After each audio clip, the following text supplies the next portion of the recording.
Hi, Janko here for newtv.com. I'm here with Bambuser CEO Hans Eriksson and Jonas Wieck, co-founder of bambuser.com.se. Bambuser is a live streaming service based in Sweden. Tell us a little bit about it.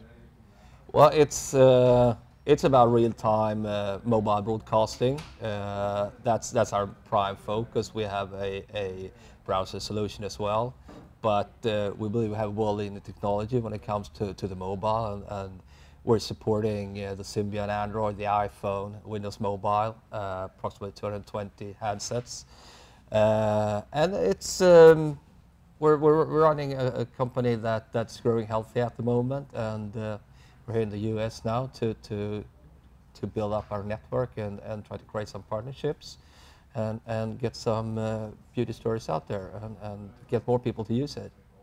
Now, people in the US mostly might know competitors that are local here, Kite maybe Ustream, Justin TV. How do you compare to these services, and what are differentiators maybe? Who's the closest? What makes your service better? Brag a little bit if you want. I would basically say that Bambuser has been focusing all the way since the beginning of the company on very low latency on the video in order to keep interaction possibilities going at all time. And like Hans briefly was saying, I would definitely say that that is the core strength about the Bambuser service. That is where we mainly differentiate us from other competitors, and that is also what we believe is the most important thing around live video, the actual possibilities to interact between broadcaster and viewer. Now, I know Europeans don't like to show off with numbers, but what can you share? What can you tell me about the number of viewers, the number of channels? Give me anything.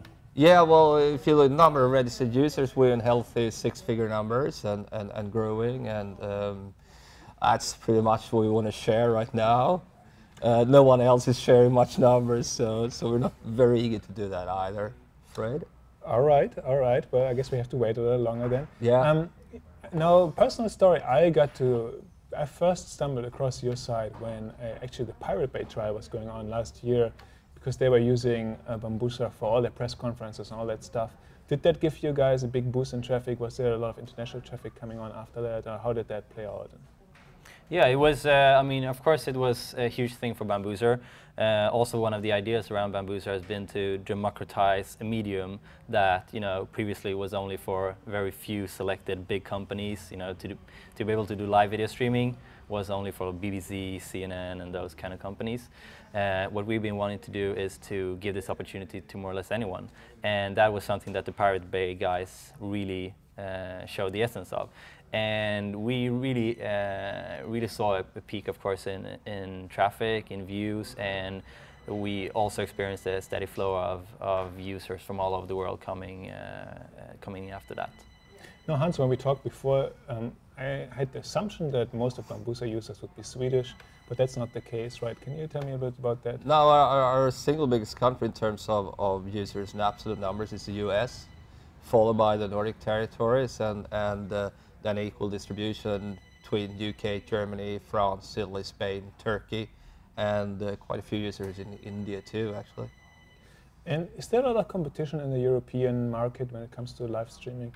People are always focused, of course, in the US, and here's, like I mentioned them before, there's 3 or 4 companies that are kind of big in this space. Are there a lot of competitors in either in your country, in neighboring countries, or in Central Europe that you pay attention to?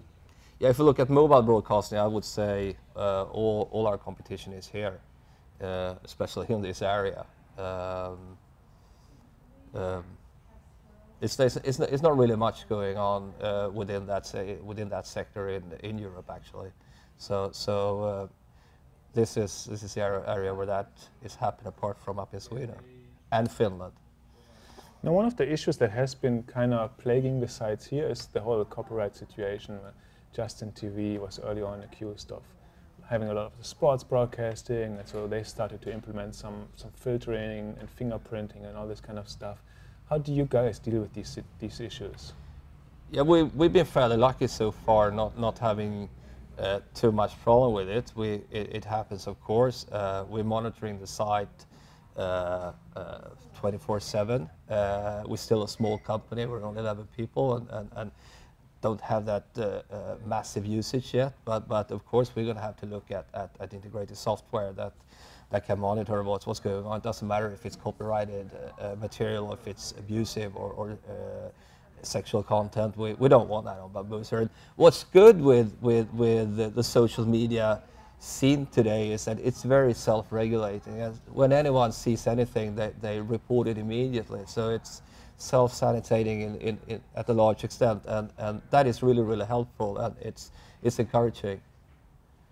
Of course, another big issue is, aside from copyright issues, how you turn all these eyeballs of live video into money.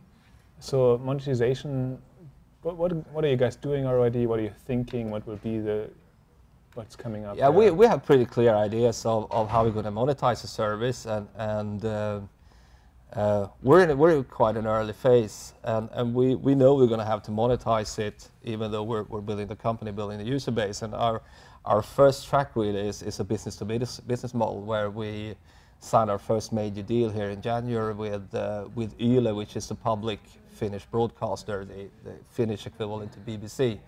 And what's interesting with that is that they agreed on buying a license for 40 licenses that they equip journalists with. And what we've seen as a result of that is a real spike in usage in Finland, not only views, but users as well. And we're currently talking to pretty much every media company in the Nordic territories, and started to approach media companies in the UK. And adding on to that, of course, we look at advertising, sponsorships, but we also believe that video content can be monetized in other ways as well. Subscription, is that anything you're subscription, premium content, and the social media scene globally is huge, and there are quite a few people living their lives online and having a hard time monetizing it and creating really, really good content. And we want to be a part of helping them monetizing what they do. Maybe last question. You said you're on basically all the big mobile platforms. You're on Symbian, iPhone, Android, all these things. What are you looking at currently as being the most important player in this space? And is that also maybe different in Europe? Is Nokia, is Symbian more important there? And are you betting your horses on that? Or do you think Android is going to become the big one? Is the iPhone going to stay the biggest one?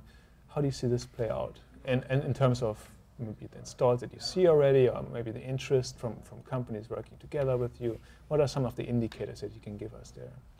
I think that an extremely interesting part of this whole, the progresses that we've seen just recently with the Android iPhone platforms, that more and more developers start making up really good applications for mobile phones and for smartphones. And what I believe that Android offers is a smartphone platform for even lower-end phones, and so that manufacturers can very soon provide smartphones for even lower segments, and giving this opportunity to use cool applications to young people, as well as not the traditional owners of smartphones.